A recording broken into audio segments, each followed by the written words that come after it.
What's up guys? Pag-uusapan natin kung paano tayo ma-monetize sa ating stream ads.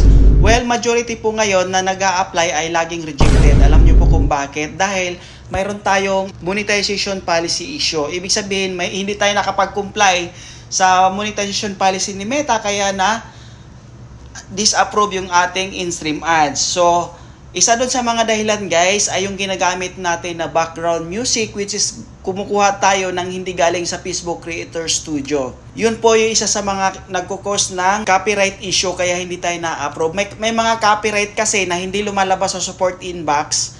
So hindi natin malalaman natin pag monetize na tayo. Pag hindi tayo monetize, hindi natin malalaman na yun pala ay copyright. So isa na doon sa dahilan at lalong-lalo na yung mga iba pang apps na may mga logo. Pero mag-focus po tayo dito sa music collection ni Facebook. So saan ba tayo pwedeng kumuha ng mga collection music ni Facebook? So guys, ituturo ko sa inyo. Pero dapat po may Facebook page po tayo. Kasi kung profile lang po yung gamit natin, hindi po ito gumagana, kundi gumagana lang po sa Facebook page. So kung profile po yung pinag-monetize natin, so pwede po tayong mag-create ng Facebook page na connected sa ating profile para ma-access po natin yung Facebook Sounds Collection. So dumaan po tayo sa Facebook. Ayan. Pag nandyan na po tayo guys, pumunta po tayo sa support. Kung nakikita nyo po, mayroon akong support dito sa menu. So i-click po natin yan. Then pag nandyan po tayo guys, i-click po natin yung monetization. Guys, pag nandyan na po tayo sa monetization, i-click po natin yung program eligibility. Pag nandyan na po tayo sa program eligibility, i-click po natin yung check your page eligibility. So, inuulit ko po, dapat mayroon tayong page kasi pag profile lang po tayo, hindi po natin to ma-access. Dati kasi na-access sa profile, pero ngayon po hindi na po siya ma-access kung wala tayong page. So, punta po tayo sa Meta Business Suite. Ayan, i-click po natin yan. Ngayon, pag na-click po natin yung Meta Business Suite, ayan, nare-redirect na po ako sa aking page.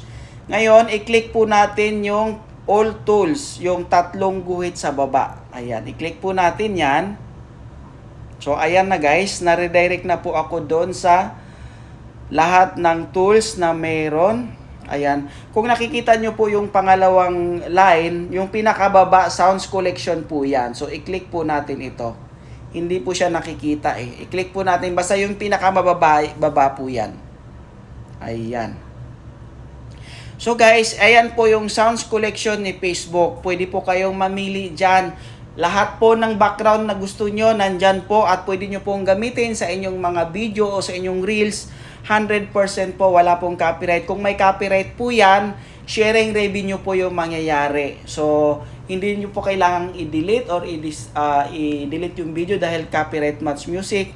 Pwede nyo pong i-dispute at sharing revenue doon sa may-ari ng video kung mag-claim po yung may-ari. Pero hindi po kailangang i-delete at hindi po siya violation. Po pwede natin i-dispute at sharing revenue doon sa may-ari. So, I hope may natutunan. I-follow nyo po ako for more update and tutorial. Maraming salamat. Have a nice day.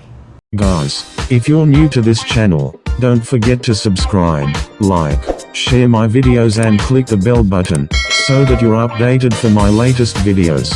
Thanks for your support. God bless and have a great day.